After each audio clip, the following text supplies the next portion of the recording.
The stock market in today's society is a way of life for anyone in the financial world. Millions of trades occur daily on multiple exchanges around the world and in the United States. The stock market influences many aspects of society as well.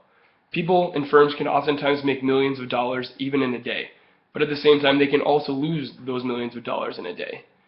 We're going to talk today about the influences that the stock market has had on society and how it has shaped the history of many events throughout time.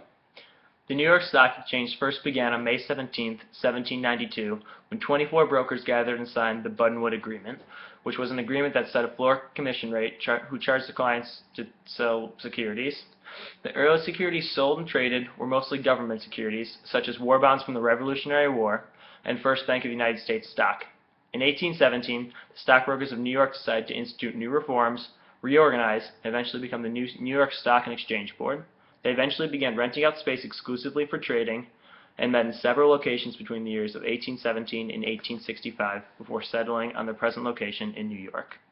The invention of the electrical telegraph consolidated markets and, along with the Civil War, helped the stock market grow exponentially. It has since grown sporadically to reach the worldwide dominance that it is today. Changes in the stock market have played a large role many times in history, as we have already discussed. As our class has just learned, the Great Depression was caused largely by the stock market crash in 1929. A bubble was formed in the stock market by overproduction, and once the bubble burst, people and corporations lost millions of dollars. When this occurred, banks defaulted and left the entire world in an economic crisis.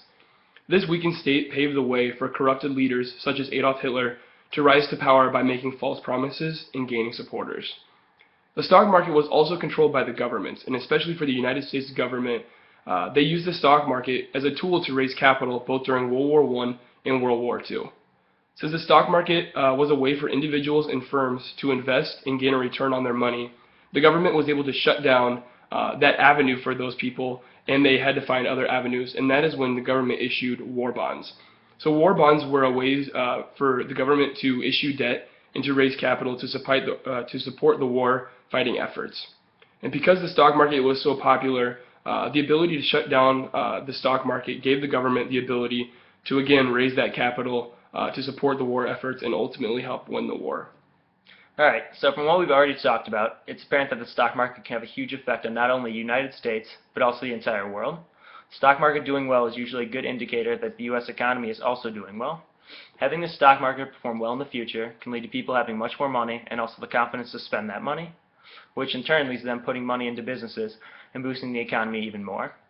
When this happens, foreign trade increases across the globe and can help boost economies all over the world. However, when the stock market is not doing well, this can lead to a downturn in foreign trade, which can hurt other economies who rely more heavily on U.S. trading. This can lead to increased tensions between countries and possibly the possibility of war. In the U.S., people then begin to lose confidence and stop spending money, which can then hurt our economy and stocks even more due to them not putting any money into it. This vicious cycle can destroy an economy, and the effects can be seen from looking at the Great Depression and even the recent recession that we have just experienced. So as we can see, the stock market has had and played a major role throughout the entire history, especially from 1750 to present. So we thank you for watching our video today, and have a great one. Thanks.